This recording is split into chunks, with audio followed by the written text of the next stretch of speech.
সরকারের প্রতি আমাদের আহ্বান থাকবে একটা যৌক্তিক সময়, না অতি খুব দীর্ঘ না খুব স্বল্প, সমস্ত সংস্কার কাজ সাধন করতে গেলে এখানে লম্বা সময় প্রয়োজন হবে। মিনিমাম একটা সুষ্ঠু নির্বাচন করতে আমাদের যতটুকু সংস্কার প্রয়োজন সেই সংস্কারটুকু শেষ করে একটি জাতীয় নির্বাচনের মাধ্যমে জনগণের নির্বাচিত জনপ্রতিনিধির কাছে ক্ষমতা হস্তান্তর করার মধ্য দিয়ে এই দেশের শহীদদের স্বপ্নকে পূরণ করা হোক, আমরা সেই দাবি করছি। এবং আমরা ধৈর্য ধারণ করেছি। আলহামদুলিল্লাহ, বাংলাদেশ জামাত ইসলামী এত কঠিন পরীক্ষা, শাহাদাত, ত্যাগ, তিতিক্ষার মধ্য দিয়েও আমরা হাজার হাজার শহীদদের পরিবারের পাশে যাচ্ছি, তাদের পরিবারের প্রতি সহানুভূতি, সহযোগিতা। হাসপাতালে যারা অসুস্থ, চিৎকার করছে, পঙ্গু, হাত নেই, পা নেই, চোখ নেই, তাদের চিকিৎসার জন্য পাশে দাঁড়ানো।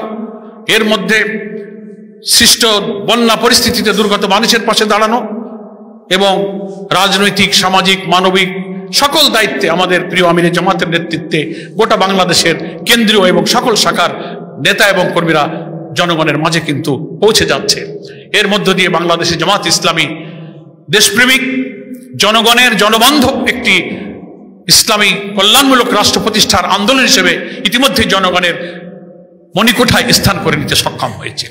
আমরা আগামী দিনে জনগণের প্রতি আহ্বান জানাবো যে একটি নতুন বাংলাদেশ নির্মাণে আমাদের অভিযাত্রায় সকলে সাহায্য করবেন।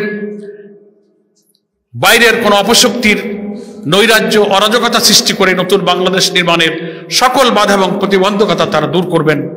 আল্লাহ তাআলার রহমতের শুকরিয়া আদায় করেছি, আল্লাহ তাআলার প্রশংসা, আল্লাহর কাছে আমাদের ভুল ত্রুটির জন্য ক্ষমা প্রার্থনা আমরা করেছি এবং এ দেশ এবং জাতি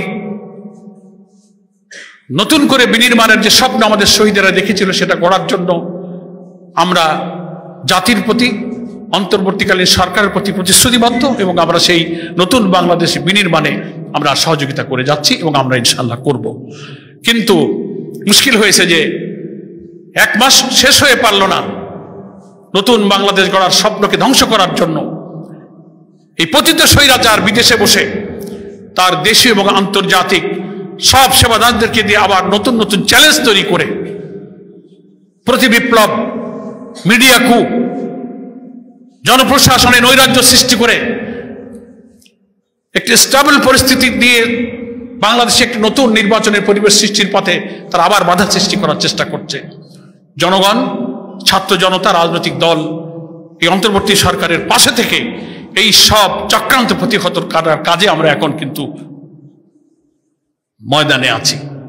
এজন্য আমি দেশবাসীর কাছে আহ্বান জানাবো যে আমাদের এই সব শহীদদের স্বপ্ন, নতুন বাংলাদেশের স্বপ্ন বিনির্মাণের জন্য আমাদের অন্তর্বর্তীকালীন সরকারের প্রয়োজনীয় সংস্কার সাধনের মাধ্যমে একটি অবাধ এবং নিরপেক্ষ নির্বাচন সৃষ্টির জন্য যে স্থিতিশীল পরিবেশ সৃষ্টি করা প্রয়োজন,